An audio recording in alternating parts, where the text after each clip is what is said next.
Chapter 24 મારું સ્વપ્ન તમને સોંપતો જાઉં છું.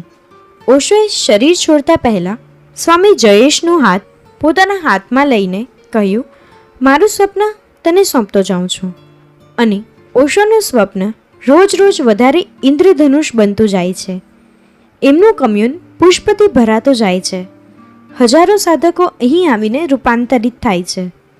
આ કમ્યુન એક સ્વપ્ન છે જે સાકાર થઈ રહ્યું છે. પરંતુ આ સ્વપ્ન કોઈ એક માણસનું નથી, એ બધાનું છે જે અહીંયા છે.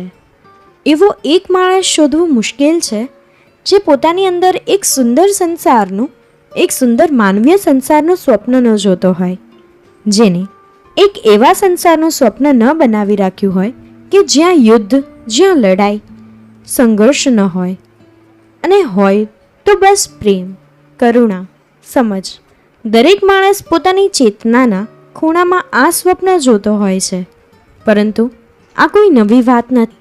શરૂઆતથી જ મનુષ્ય પાસે આ સ્વપ્ન રહ્યું છે અને આને સાકાર કરવાની કોશિશ પણ કરવામાં આવી છે. લગભગ બધી કોશિશ અસફળ રહી છે.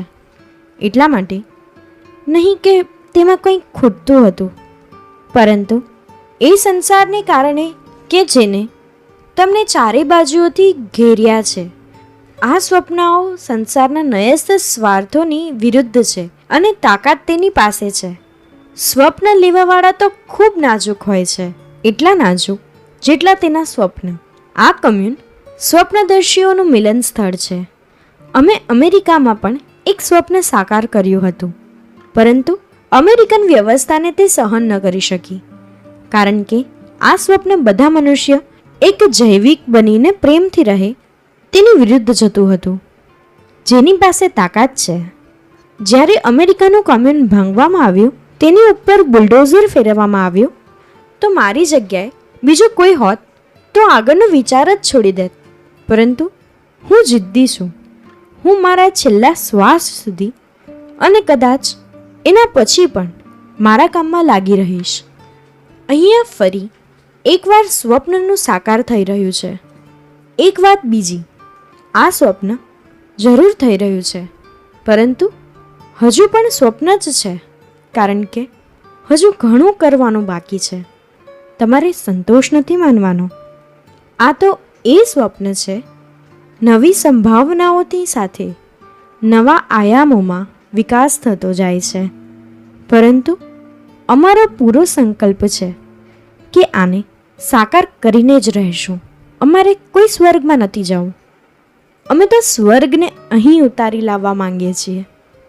અને બધા નિર્ભર કરે છે અમારા મૌન ઉપર, પ્રેમ ઉપર, ધ્યાન ઉપર અને અમારા જાગરણ પર. એ પણ ધ્યાન રાખજો કે અમે નયસ્ત સ્વાર્થીની ફાંસીમાં ન ફસાઈ જઈએ. એકવાર વૃક્ષ મજબૂત બની જાય, તેના મૂળ ધરતીમાં જમાવી લે, તો પછી કોઈને પણ તેને નષ્ટ કરવાનું મુશ્કેલ બની જાય છે. આ સ્વપ્ન મૂળ લઈ રહ્યા છે અને હું આશા કરું છું જલ્દી આપણે ફળ જોઈ શકીશું. એ બહુ દૂર નથી. ઓશોના આ શબ્દ, sound of running water, the discipline of transcendence, path of the mystic, Socrates poisoned again, फिर पत्तों की पांजे बजी, फिर अमृत की बूंद पड़ी, कॉपले फिर फूट आई, सत्यम शिवम सुंदरम અને ઇન્વિટેશન પુસ્તકોમાંથી લીધેલું છે. તો દોસ્તો, આજે આપણા સુંદર સફરનો અહીંયા અંત આવે છે. જો તમને મારી વાણી અને વાંચન પસંદ પડ્યું હોય તો અમારી ચેનલને લાઈક, શેર અને સબસ્ક્રાઈબ જરૂરથી કરજો. તો ફરી મળીએ આવી એક સરસ અને ઇન્ટરેસ્ટિંગ બુક સાથે. ધન્યવાદ.